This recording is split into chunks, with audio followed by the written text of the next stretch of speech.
স্বাগতম ভবিষ্যতের এক নতুন পৃথিবীতে, যেখানে বাস্তবতা এবং কল্পনার মধ্যে কোনো সীমারেখা নেই। কল্পনা করুন, আপনি এমন এক জগতে আছেন যেখানে সবকিছুই সম্ভব। আপনার চারপাশে যা দেখছেন, যা অনুভব করছেন, তা যেন সত্যিই ঘটছে। হ্যাঁ, এটি হচ্ছে ভার্চুয়াল রিয়েলিটি বা সংক্ষেপে ভিআর। আসুন আজ আমরা জানব কিভাবে এই প্রযুক্তি আমাদের জীবন বদলে দিচ্ছে এবং ভবিষ্যতের পথকে সুগম করছে। ভার্চুয়াল রিয়েলিটি একটি ডিজিটাল প্রযুক্তি, যার মাধ্যমে আমরা এমন একটি কৃত্রিম জগতে প্রবেশ করি যা কম্পিউটারের মাধ্যমে তৈরি করা হয়। সহজভাবে বলতে গেলে, এটি একটি এমন অভিজ্ঞতা যেখানে আপনি বাস্তব জগতের বাইরে একটি কৃত্রিমভাবে তৈরি জগতে প্রবেশ করেন, কিন্তু আপনার মস্তিষ্ক এই কৃত্রিম জগৎকে বাস্তবের মতোই অনুভব করে। ভিআরের এই জগতে আপনি যা খুশি করতে পারেন, গেম খেলতে পারেন, অন্য গ্রহে ঘুরতে যেতে পারেন, এমনকি ইতিহাসের গুরুত্বপূর্ণ ঘটনারও অংশ হতে পারেন। ভার্চুয়াল রিয়েলিটির ইতিহাস বেশ পুরনো। এর সূচনা 1960-এর দশক থেকে শুরু হয়, যখন আইভান সুথারল্যান্ড নামের একজন গবেষক দ্য সুইড নামে একটি ডিভাইস তৈরি করেন, যা আধুনিক ভিআর হেডসেটের প্রাথমিক রূপ। তবে তখনকার প্রযুক্তি এতটা উন্নত ছিল না। এরপরে 1980 ও 1990-এর দশকে বিভিন্ন প্রতিষ্ঠান ভিআরের উন্নয়নে প্রচেষ্টা চালায়। কিন্তু আসল পরিবর্তন আসে 2010-এর পর, যখন ওকুলাস রিফট বাজারে আসে। এটি ছিল প্রথম জনপ্রিয় ভিআর হেডসেট, যা সাধারণ মানুষের হাতে পৌঁছাতে শুরু করে। ভিআর প্রযুক্তি মূলত তিনটি প্রধান উপাদান নিয়ে কাজ করে: ভিআর হেডসেট, সেন্সর এবং কন্ট্রোলার। চলুন একে একে এগুলোর কাজগুলো দেখে নিই। প্রথমত, ভিআর হেডসেট। এটি এমন একটি ডিভাইস যা আপনার চোখের সামনে 3D দৃশ্য তৈরি করে। বিশেষ লেন্সের সাহায্যে এটি আপনার চোখে দুটি আলাদা ছবি পাঠায়, যাতে আপনার মনে হয় আপনি ত্রিমাত্রিক এক দুনিয়ায় আছেন। দ্বিতীয়ত, সেন্সর। এই সেন্সরগুলো আপনার শরীরের অবস্থান এবং মুভমেন্ট ট্র্যাক করে, যেন আপনি যখন মাথা ঘোরাবেন বা হাত নাড়বেন, সেটি সঠিকভাবে ভিআর দুনিয়ায় প্রতিফলিত হয়। তৃতীয়ত, কন্ট্রোলার। এর মাধ্যমে আপনি ভার্চুয়াল দুনিয়ায় হাতের ব্যবহার করতে পারেন।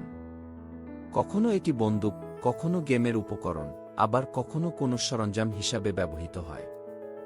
ভেবেছেন ভিআর শুধু গেম খেলার জন্য? মোটেও না। এর প্রভাব অনেক বেশি বিস্তৃত। চলুন কিছু গুরুত্বপূর্ণ প্রযোগক্ষেত্র নিয়ে আলোচনা করি। প্রথমত, শিক্ষা। কল্পনা করুন একজন ছাত্র ইতিহাসের ক্লাসে ভিআর ব্যবহার করে সরাসরি প্রাচীন মিশরের কোনো পিরামিডে ঘুরে বেড়াচ্ছে, কিংবা বিজ্ঞানের ক্লাসে মহাকাশের অভিজ্ঞতা নিচ্ছে। ভিআর শিক্ষাক্ষেত্রে একটি বিপ্লব ঘটাতে পারে। দ্বিতীয়ত, মেডিকেল সেক্টর। চিকিৎসকরা এখন সার্জারি শেখার জন্য ভিআর ব্যবহার করছেন।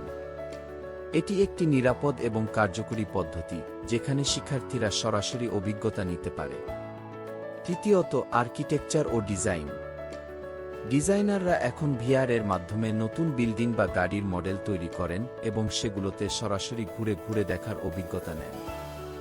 গেমিং বলতে আমরা সাধারণত কম্পিউটার স্ক্রিন বা টিভি স্ক্রিনে গেম খেলার কথা চিন্তা করি। কিন্তু ভিআর এ সবকিছু বদলে দিয়েছে।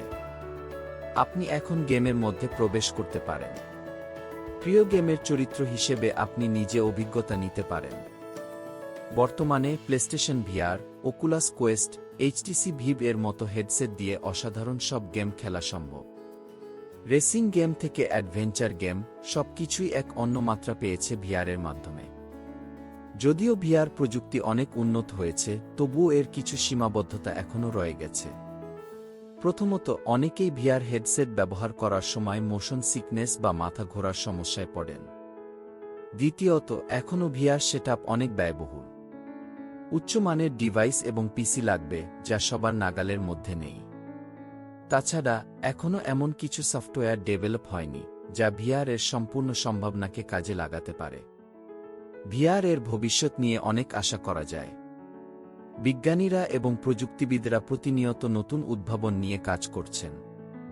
আগামীতে আমরা হয়তো এমন এক সময় পাব, যেখানে ভিআর হবে একেবারে সাধারণ প্রযুক্তি, এবং এটি শুধু গেমিং বা বিনোদনের জন্য নয়, বরং আমাদের দৈনন্দিন জীবনযাত্রায় সরাসরি প্রভাব ফেলবে। মেটাভার্স নামের একটি ধারণা ভিআর এর ভবিষ্যৎকে আরও আকর্ষণীয় করে তুলেছে, যেখানে মানুষ একটি ভার্চুয়াল পৃথিবীতে বসবাস করতে পারবে।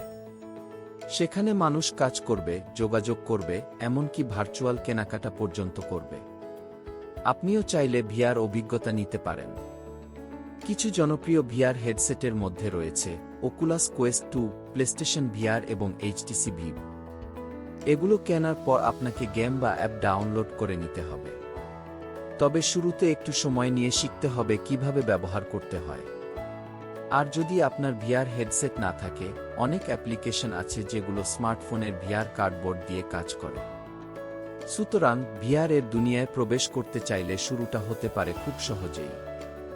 বন্ধুরা, আজ আমরা আলোচনা করলাম ভিআর প্রযুক্তির বিভিন্ন দিক নিয়ে। এই প্রযুক্তি শুধু গেমিং নয়, বরং শিক্ষার ক্ষেত্র থেকে শুরু করে চিকিৎসা, বিনোদন এবং ভবিষ্যতের যোগাযোগ ব্যবস্থাকে নতুন মাত্রা দিতে সক্ষম। আপনি যদি এখনও ভিআর অভিজ্ঞতা না নিয়ে থাকেন, তবে এটি আপনার জন্য হতে পারে ভবিষ্যতের দরজা খোলার প্রথম ধাপ। আশা করি আজকের ভিডিওটি আপনাদের ভালো লেগেছে। আমাদের চ্যানেলটি সাবস্ক্রাইব করতে ভুলবেন না এবং নোটিফিকেশন বেলটি অন করুন, যাতে এমন আরও চমৎকার ভিডিও আপনার কাছে পৌঁছাতে পারে। আমাদের সাথে থাকার জন্য আপনাকে ধন্যবাদ।